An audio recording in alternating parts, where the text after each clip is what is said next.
trabaho madali.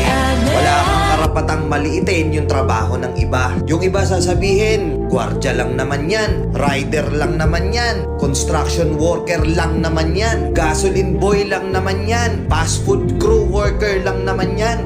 Pucha, nagkaroon lang tayo ng maganda-gandang klase ng trabaho. Akala na natin kung sino na tayong entitled sa mundong to. Minamaliit natin yung mga taong mas mabababa yung sahod sa atin.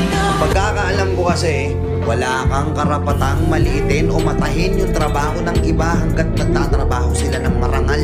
Walang trabahong madali. Lahat nagdadaan sa hirap. Lahat nagsasakripisyo.